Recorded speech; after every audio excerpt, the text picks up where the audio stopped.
Bouquets of flowers, hugs, treats, and tears, and of course, the inevitable parades with cheerful soldiers, displays of military might, and elderly veterans to whom grateful descendants offer their love and respect. This is how we all remembered the victory of the Soviet Union in the Second World War, or as the communists, distorting historical facts, preferred to call it, the Great Patriotic War.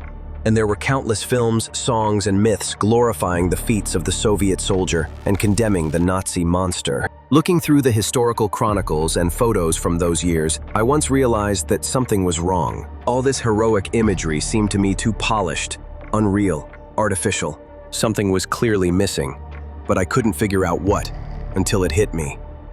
In the photos and videos, there were almost no people with combat wounds, missing arms or legs, burns, lost eyesight, or scarred faces. After such a terrifying bloodbath, when according to recent data the Soviet Union lost about 40 million people in the war, they surely should have been there. I dug through archives, searched Google, leafed through old publications, and was horrified. It turned out that the great victory took place without the real heroes, people who had suffered terrible injuries, who became disabled, and who turned out to be needed by no one. In the happy land of the Soviets, where supposedly man was at the center of the world, they were shamed, feared, forgotten, and discarded. And this was done cynically and cruelly, calling them stumps or samovars. Welcome, this is the Documentalist Project. Today we'll tell you what fate awaited war invalids in the USSR, how heroes turned into outcasts, into biological waste, first driven into poverty, and later, by Stalin's order, taken to islands where they were left to rot to death in cold, damp monasteries. This episode is about humanism, or rather inhumanity, and the true, not imaginary values that Russian propagandists so generously preach. Stay with us. You'll definitely find this story fascinating.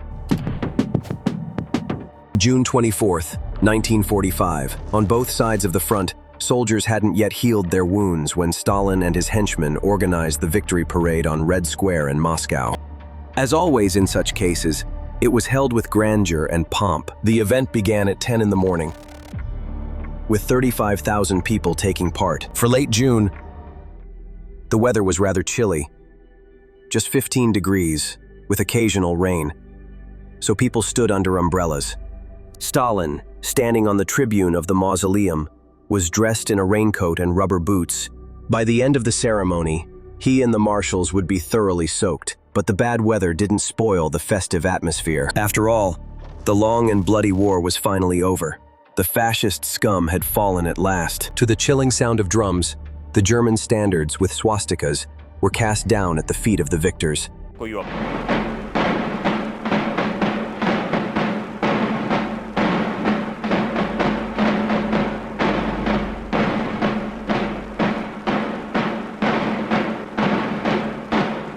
From that moment on, the annual victory frenzy would only grow stronger. There were concerts, sports competitions, meetings with heroes, front-page articles in the Soviet press, and countless feature films. They were produced in unbelievable quantities, on color film, which was often German trophy stock, by the way. The audience saw peaceful cities, smiling people, and content veterans who were called heroes, the people of an era.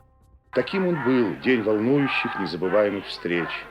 Бойцы и командиры той грозной войны встречались с однополчанами, и вся страна чествовала их, как тогда в 45-м. But that's the nature of a totalitarian empire. What's shown on television doesn't always match what really exists in life. So as not to spoil the impression of victory, right after the war ended, the USSR began to deal with the crippled soldiers. With the very people who had won that victory at the cost of their health and lives. They did it for one reason: so that their disfigured appearance wouldn't ruin the triumphant image for the communist leaders. Friends, next we move on to the most shocking part. We'll tell you how and on whose orders the cleansing of wounded soldiers took place, and why there are almost no surviving photos of them. Some do exist, but only a few, and why former war heroes were mockingly called Stalin's samovars. Stay with us, leave a like or subscribe, but most importantly, watch till the end. because what we'll tell you in this episode will shock even the biggest cynics. This is about empathy and everything you need to know about the Russian world. To understand the scale of the tragedy we're talking about, let's start with the numbers. According to declassified data from Russia's Ministry of Defense in 2017, Soviet losses in World War II amounted not to 27 million, as previously believed, but to 41,979,000, 19 million military personnel, and 23 million civilians. Of course, the exact number of losses can never be determined precisely. There are several reasons for this. There was no system for registering citizens. At that time, not everyone had a passport. Most soldiers did not even receive Red Army service books or dog tags containing personal information. The headquarters documentation was lost or not kept at all. Moreover, unregistered soldiers were widely used in combat operations.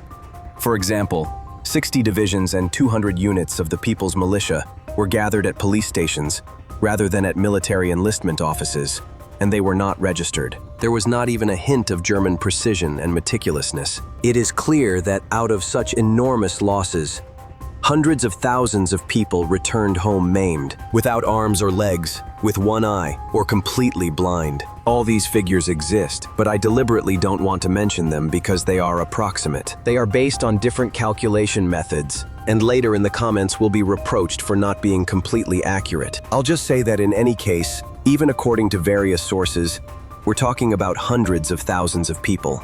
Thus, the Soviet authorities began closely monitoring disabled soldiers even during the war. In 1945, when the bloodiest battles were taking place and the army was advancing toward Berlin, many soldiers were wounded, and entire trains full of bandaged and bloodied men were sent eastward, back home. Having found themselves in rear hospitals, they informed their relatives and loved ones that they were alive and well, enclosing photographs in their soldiers' triangle-shaped envelopes. The photos showed young, smiling men, but with visible traces of severe wounds. Many of them had no arms or legs. The ever-watchful SMERSH, which monitored soldiers' correspondence, detected these photographs that compromised the image of the valiant Soviet army and confiscated them. As a result, the letter reached the recipient, but without the photograph. They were simply thrown into the trash. To legalize all this, on January 26, 1945, the Deputy People's Commissar of State Security of the USSR, Kobalov, issued an order to remove from letters photographs of crippled invalids of the patriotic war. It stated, in particular, that photographs of war invalids showing mutilations resulting from severe frontline wounds, amputated limbs, blindness, and the like, were to be removed from letters, and information about their authors was to be sent to the appropriate NKGB, People's Commissariat for State Security, offices for operational conclusions regarding the offenders. I'm repeating these words on purpose so that you remember them, because later, the Soviet authorities would indeed treat the maimed soldiers as criminals. We'll continue, and you can give a like and leave a comment under the video. That way, YouTube will understand that the video is interesting and will recommend it to a larger number of viewers. So, the fighting ends, and hundreds of thousands of maimed soldiers return home. It would seem that they should be met with respect, support, and love. After all, it wasn't Stalin or his entourage, but they who achieved and brought this long-awaited victory. But not a chance. It turns out the wounded soldiers weren't needed by anyone. There were no hospitals, no social support, no money for them. Those who ended up in hospitals, if they could, tried to get out as fast as possible. Many hospitals had no windows, no heating, no beds, and no linens. It was so cold that patients often had to lie in wards in their coats. The conditions were filthy. Rats, bedbugs, and cockroaches everywhere. So how did the state reward its victors for losing their health? Maybe with money, you'd think? Number. In the first post-war years, only first-category disabled veterans, those completely unable to work, received a meager financial allowance. They were paid between 80 and 150 rubles per month. To give viewers a better sense of how astronomical these amounts were, I'll note that in the summer of 1947, a liter of milk sold for 10 rubles at the market. A kilo of pork cost 120 rubles, and a pood of rye, 850. An ordinary men's suit at the store went for a staggering 700 to 800 rubles. So with their pension, a disabled person could buy either 10 liters of milk or a kilo of meat. In general, the USSR had its own unique view of disability. The logic was, a healthy person could work at 100%, while someone missing a limb was considered 70% functional. The state compensated for this 30% loss of work capacity through pensions and financial aid, and the rest a person had to earn on their own. If you don't work, you don't eat. The idea was that, in a socialist society, even someone missing a hand was expected to work. Soviet newspapers wrote that Soviet doctors were waging hellish battles to save the lives of our glorious soldiers wounded in battle, to restore them to a full life and to work. To speed up recovery, the wounded engaged in handicrafts, painting, repairing clocks, and also worked as tailors in sewing workshops. Special training centers were established, where war invalids could gain work skills and learn a new profession. At that time, the state firmly believed that caring for war invalids returning from the front without legs or arms was solely the responsibility of their families. A special law was even passed, strictly prohibiting first and second category invalids with living parents or relatives from being admitted to social welfare institutions. Here we see an absurd situation. On one hand, the disabled were supposed to be integrated into full life, as required by the Soviet authorities. On the other hand, even if they wanted to, they couldn't, because the USSR simply had no prosthetics or artificial limbs. After the war, they were made in makeshift workshops, by eye, without consulting doctors or using plans. As a result, the prosthetics were heavy, awkward, and poorly made. Disabled veterans often complained about ill-fitting prosthetics that chafed or even tore the skin, making them nearly impossible to wear or very difficult to use. On top of that, prosthetics broke easily, and repairs could take months. So Soviet soldiers ended up walking on wooden prosthetics. It was a simple wooden stick attached to the limb with leather straps. This is what it looked like. For example, here we see German soldiers on high-quality prosthetics. As usual, in such cases, supporters of the Russian world will rush in and start whining that we love the Nazis. But it's nothing new. We're used to it. I should add that not all disabled veterans were treated this way. Of course not. In the communist empire, there were a few so-called celebrity invalids who were brought to official events and shown to the press or foreign delegations. This is the legendary Alexei Miresyev, a pilot who, even during the war with amputated limbs, took to the skies. Here in 1968, he is speaking at a plenary session of the Komsomol Central Committee. Indeed, a few disabled veterans lived in comfort, but the rest? The rest, because of excessive attention and care, had no choice but to beg on the streets. They begged near train stations, city streets, squares, and parks. Most of the men turned to alcohol and lost their families. Some were forced onto the streets. Others went voluntarily, not wanting to be a burden to their families. Most importantly, society responded to the disabled, not with understanding or sympathy, but with disgust and rejection. They were called stumps and samovars. Why samovars? Because supposedly, without movement in legs, only one tap remained. I didn't just make this up. It's part of a certain peculiar Soviet folklore. These legless, metal-covered samovar soldiers became the face of the so-called successful and flourishing Soviet Union. It was indeed successful and flourishing, but only on TV screens or in the newspaper Pravda. As a result, there were so many disabled on city streets that the authorities decided to take some action. They say Stalin himself ordered that these disabled people be taken far away so as not to spoil the appearance of the cities. Far away? Of course, uninhabited islands were considered the most suitable place, so the disabled were sent to Valam in Karelia and other remote corners, where they lived out their days in truly terrible, almost prison-like conditions. Yevgen Kuznetsov wrote in his book The Valam Notebook, the Soviet state punished its victorious disabled for their injuries, for losing their families, homes, and nests destroyed by war. It punished them with a life of poverty, loneliness, and hopelessness. Anyone who ended up on Valam realized this immediately. All of it. Then a dead end. Then the silence of an unknown grave in an abandoned monastery cemetery.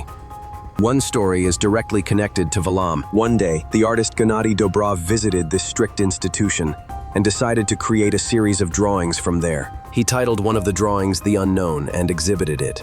A visitor saw it and recognized his father, pilot Grigory Voloshin, whom he had been searching for. It turned out that the former pilot, without arms or legs, had lived among other disabled veterans on Valam for over a quarter of a century. and died in complete obscurity. When the son arrived on the island, he managed to locate his neglected grave. The samovars were dealt with in several stages, even after Stalin's death. In the winter of 1954, 10 years after the war ended, then Minister of Internal Affairs General Kruglov reported the following to the Kremlin's master, Nikita Khrushchev. Despite measures taken, in major cities and industrial centers, the phenomenon of begging still persisted.